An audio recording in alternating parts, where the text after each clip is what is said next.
जय साईं राम। और कैसे हैं आप सब। मन्नू सोनी यूट्यूब में आपका हार्दिक स्वागत है। और आज जो आपके लिए जो मैं लेकर के आई हूँ वो है बिच्छू। आपको पता है बिच्छू कितना ही जहरीला कीड़ा होता है। तो बिच्छू काटने पर हम किस तरीके से एकदम, क्योंकि जिसको बिच्छू काटता है ना सिर्फ उसी से ही वो ही बता सकता है कि उसका दर्द कितना खतरनाक होता है। बहुत ही ज़्यादा असहनीय दर्द होता है उसका, और जहर भी। तो आज मैं इसी की ही एक छोटी सी वो लेकर के आई हूँ वीडियो। मैं बताऊंगी आपको कि आधे घंटे के अंदर अंदर आप घर में ही बिच्छू के समाधान से बिल्कुल निजात पा सकते हैं। जी हाँ, बिल्कुल आधे घंटे के अंदर अंदर बिल्कुल दर्द ख़त्म। और छोटे से एक उपाय से, सिर्फ एक छोटे से उपाय से। तो आज मैं आपसे एक चीज़ और मैं कहना चाहूँगी कि देखिए, वीडियो तो चलिए मैं बनाऊँगी इसमें क्या कहते हैं बिच्छू के ऊपर, लेकिन काफ़ी मैंने ये देखा है कि अब लॉकडाउन देखा है आपने पूरी तरीके से, हमारे मोदी जी ने बिल्कुल वो कर दिया। और चाइनीज़ चीज़ें जितनी भी हैं सब पर मतलब ऐप वगैरह जो है बंद कर दिया है। बहुत अच्छी बात है, और मैं ये कहती हूँ कि हमें अपनाना भी नहीं चाहिए। देखिए, मैं एक वीडियो के बीच में जो आपसे मैंने इस तरीके से मैंने एकदम से स्टॉप कर दिया वो मैटर।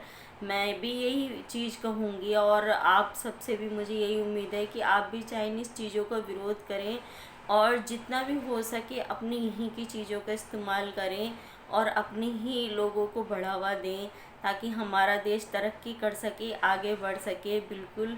और देखिए, सबके सहयोग से ही सब कुछ होता है। एक जने के कहने से, मानने से कभी कुछ नहीं होता। ये आपको भी पता है, क्योंकि हमारे यहाँ की आबादी कितनी है ये आप भी जानते हैं। और जो लोग मेरी वीडियो को देख रहे हैं, बस मेरी हाथ जोड़ करके विनती है कि देखिए, देश के, मैं कल भी देख रही थी कि देश के सीमाओं पे जो जवान पड़े हुए हैं वो भी यूट्यूब के माध्यम से हमारे तक पहुंच रहे हैं और अपनी वीडियो डाल रहे हैं। किस किस तरीके से उनको किन किन मुसीबतों का सामना करना पड़ता है, और वो भी अपनी जान गंवा देते हैं। क्या वो किसी का बेटा नहीं है, किसी का पति नहीं है? वो तो ऐसे ऐसे बच्चे का मतलब बाप भी होता है कोई कोई, जिसने अपने बच्चे का मुंह भी नहीं देखा होता और सीमा पे जाके शहीद हो जाता है।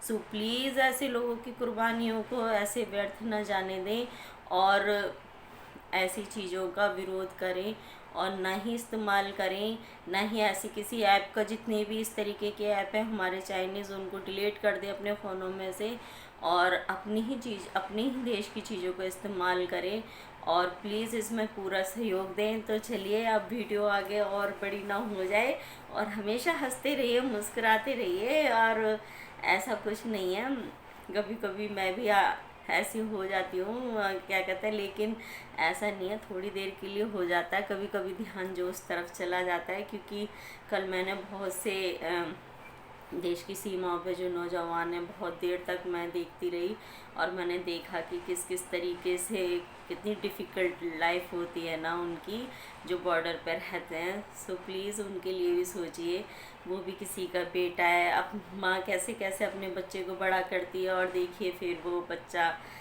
देश के लिए शहीद हो जाता है। बहुत बड़ी बात है, बहुत बड़ा जिगरा चाहिए इसके लिए। तो आइए चलिए तो मैं आपको बता रही थी बिच्छू के लिए। जी हाँ, बिच्छू के लिए कुछ नहीं है, एक छोटी सी क्या कहते हैं, एक दवाई है जो लिक्विड फॉर्म में आती है। आप उसका नाम नोट कर लीजिए, उसका नाम है सिलिकिया। जी हाँ, बिल्कुल, सिलिकिया। SILICA,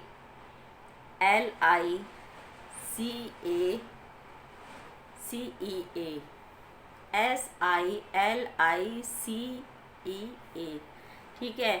तो आप इसकी पोटेंसी 200 की ले लें, 200। जी हाँ, पोटेंसी इसकी 200 की ले लें, और लिक्विड फॉर्म इसमें मिल जाएगी आपको, किसी भी केमिस्ट वाले पे मिल जाएगी। और इसको लेके आप हमेशा घर में रखें, और जब भी अगर बिच्छू काट लेता है किसी को भी घर में, अगर ऐसी पोजीशन सामने आती है, तो ऐसी चीज़ें हमेशा घर में रखनी चाहिए, खासकर वहाँ जहाँ जो गांव देहात के एरिया में रहते हैं। और शहर में भी कभी कभी ऐसा हो जाता है, जो अगर आसपास इस तरीके का सिस्टम हो, कोई खाली प्लॉट पड़ा हो, गंदगी हो, वहाँ पर भी इस तरह की चीज़ें आ जाती हैं, नालियों में से भी आ जाती हैं, ऐसा कोई इशू नहीं है। लेकिन जहाँ छोटे बच्चे घर में खासकर वहाँ इस तरीके की दवाइयाँ रखनी चाहिए। देखिए ये दवाई खाली बिच्छू के लिए नहीं है, ततैया हो, जितनी भी डंक वाली चीज़ें, जी हाँ, जितनी भी डंक वाली, मान लीजिए अगर आपके हाथ में कांच चला गया, जी हाँ बिल्कुल मैं जो बता रही हूँ ध्यान से सुनिएगा, अगर आपके हाथ में कांच चला गया, बहुत काफ़ी गहरा अंदर चला गया है, अगर आपके हाथ में कोई फांस लग गई है, पैर में फांस लग गई है, ततैये ने काट लिया है, मधुमक्खी ने काट लिया है, जितनी भी डंक वाली चीज़ें होती हैं, या मान लीजिए आप सिलाई मशीन से सिलाई कर रहे हैं और सिलाई करते करते अचानक आपकी जो सुई है वो आपके हाथ में चली गई और जा कर के अंदर वो सुई टूट गई, ठीक है, तो आप उसको, आपको बिल्कुल निकालने की ज़रूरत नहीं है, सिर्फ आप एक एक बूंद 10-10 मिनट के टाइम पे ले लीजिए और गारंटेड वो सुई हो, चाहे वो डंक हो, चाहे वो जो भी हो, वो निकल करके बाहर आ जाएगा। बिल्कुल आप कुछ करने की ज़रूरत नहीं है, वो अपने आप ही ऑटोमेटिकली बाहर निकल के आ जाएगा। और कैसा भी कितना भी दर्द हो वो बिल्कुल 20 से आधे घंटे के 20 से 30 मिनट के अंदर अंदर बिल्कुल बंद हो जाएगा। बिल्कुल जी हाँ, करके देखना। इस दवाई को आप अपने घर में ज़रूर रखें, क्योंकि एक छोटे बच्चों के घर में ये दवाइयाँ रहनी बहुत ज़रूरी होती हैं। और हमेशा इस तरीके की चीज़ें अपने घर में स्टोर करके, छोटे बच्चों के घर में तो रखनी चाहिए, लेकिन जहाँ बड़े होते हैं वहाँ पर भी, क्योंकि वक्त कभी किसी को कुछ कह के नहीं आता, कुछ भी हो सकता है। सो प्लीज़ गांव देहात के एरिया के पास जो लोग रह रहे हों और जो शहर के पास में भी रह रहे हैं वो सभी रखें, क्योंकि इस तरह की चीज़ें अक्सर हो जाती हैं, दुर्घटना कह के नहीं होती। तो प्लीज़ सेफ्टी रखें, खुश रहें और अपना ध्यान रखें और अपने अपनों का भी ध्यान रखें। तो चलिए मैं मिलती हूँ नेक्स्ट वीडियो में, और जब तक के लिए स्माइल देते रहें। जय साई राम।